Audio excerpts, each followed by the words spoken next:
Here we are with Colin Benoit from ILM, and he's a layout supervisor.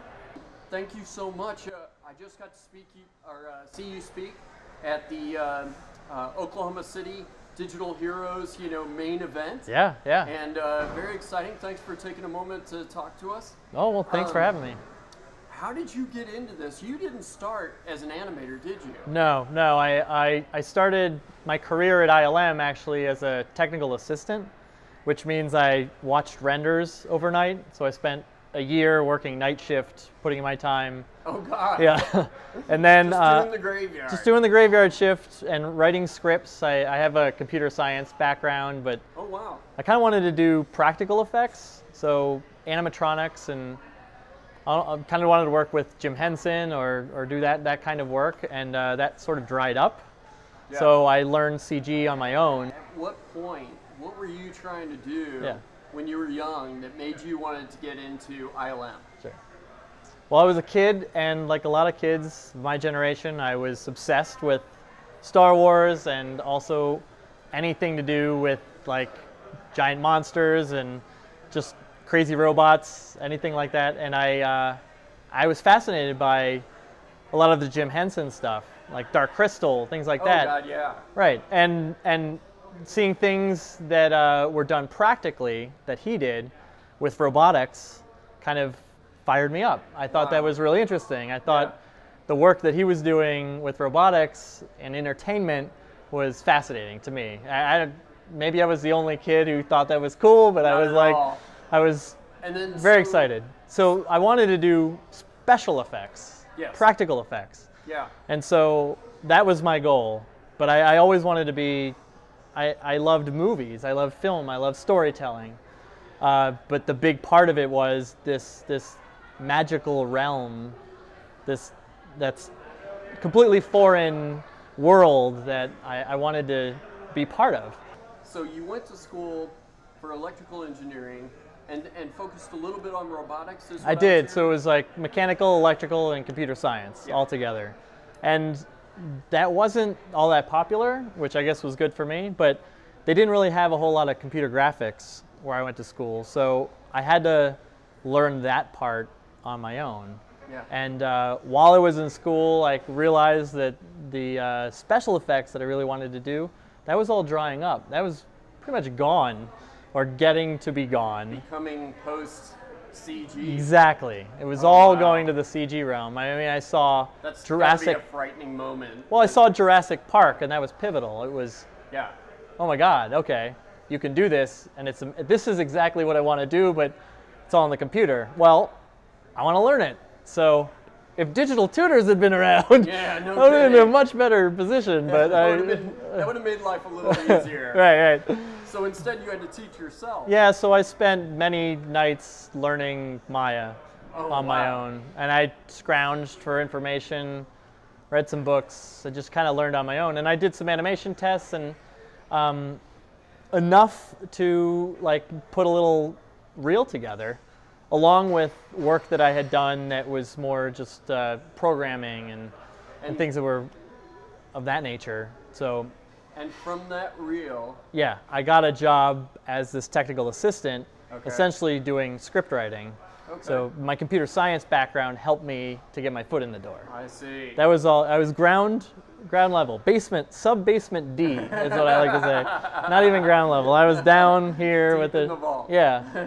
But ILM and other big companies have a tendency to hire people not long out of school who are just ready to go and really want to do this stuff and groom them. Yeah. So I was a product of that. Very cool. And most of those people go on to do technical directing, so they're the guys who like love creating a tornado out of nothing.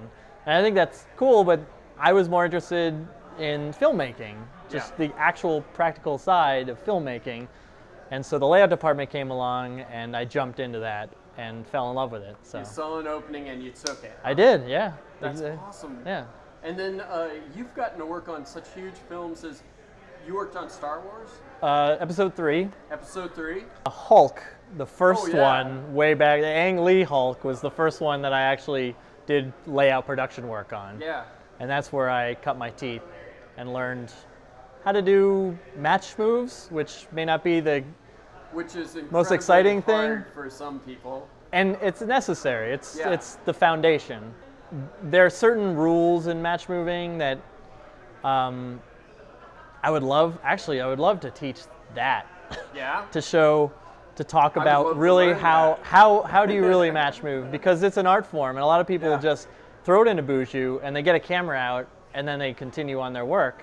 Wow. But really the cameras move a certain way, and this all comes back to what I do now is virtual camera work for the most part, right?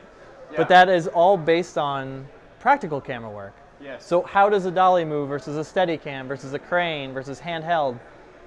And looking at it in 3D, looking at it from other angles, if a camera's jumping around like crazy, you know that's not really how it should be.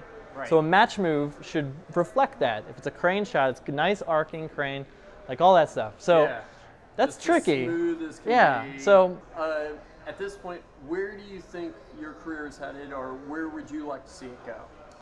Well, I'm actually really happy doing layout supervisory work, and I would love to work on more animated features or more projects that have a lot of CG virtual camera work. So there is a lot of that out there now, and it's fantastic because then you're working with the director as their camera team.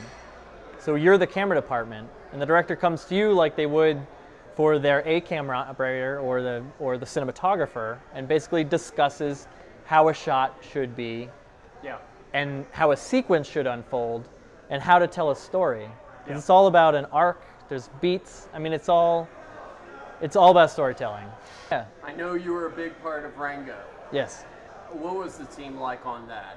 That sounded like an amazing story. Yes. As far as the whole situation of how it came about and the beautiful look that you guys were able to achieve. Well, thank you. Well, at first we got the project and we were terrified. Yeah. Because we'd never done an animated film before, but everybody was so excited about it that it was almost like a student project or something so new and out there that it was a mix of terror and excitement that got everybody fired up and just made everybody give it their A game.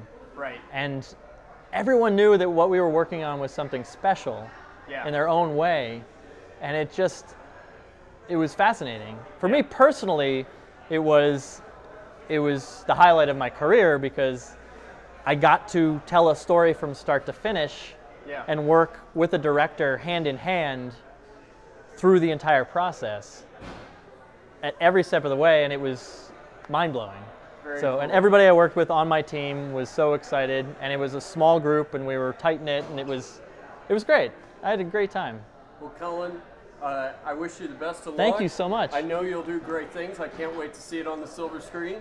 Thank you. And I really appreciate you taking time out to talk to us. Absolutely. Thank you, My sir. pleasure.